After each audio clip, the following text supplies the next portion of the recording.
ஒருவர் உங்களை காதலிக்கிறாரா என்பதை அவர்கள் வாயால் சொல்ல வேண்டிய அவசியமில்லை. அவர்களின் மனமும் உடலும் அதை வெளிப்படுத்திவிடும். சைக்காலஜி படி ஒருவர் உங்களிடம் ஈர்க்கப்படும் போது அவர்களுக்கே தெரியாமல் சில அறிகுறிகளை காட்ட ஆரம்பிப்பார்கள். இன்று சொல்லப் போகும் 7 அறிகுறிகளில் 4 அல்லது அதற்கு மேல் பொருந்தினால் அவர்கள் உங்களை சாதாரண நண்பராக பார்க்கவில்லை. முதலாவது அறிகுறி ஐ கான்டாக்ட். ஒருவர் உங்களை விரும்பினால் அவர்கள் உங்களை அடிக்கடி கவனிப்பார்கள்.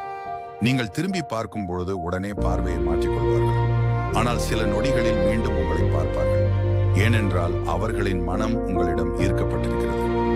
இரண்டாவது அறிகுறி ஸ்மைல். உங்களை பார்க்கும்போது தானாக வரும் புன்னகை. உண்மையான புன்னகை கண்களிலும் தெரியும். மூன்றாவது அறிகுறி சிறிய விஷயங்களையும் நினைவில் வைத்திருப்பார்கள். உங்களுக்கு பிடித்த உணவு, உங்கள் பிறந்த நாள், ஒரு முறை சொன்ன ஒரு சிறிய சம்பவம், இவற்றை அவர்கள் நினைவில் வைத்திருந்தால் நீங்கள் அவர்களின் மனதில் முக்கியமான இடத்தில் இருக்கிறீர்கள். நான்காவது அறிகுறி காரணமே இல்லாமல் பேச முயற்சிப்பார்கள்.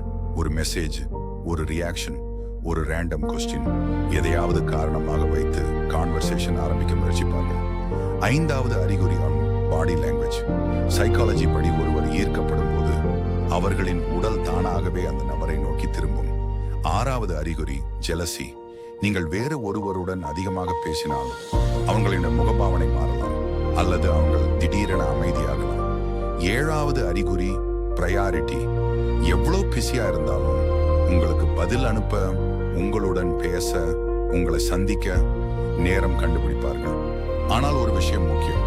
இந்த அறிகுறிகளில் ஒன்றோ இரண்டோ இருந்தால் அது காதல் என்று அர்த்தமில்லை.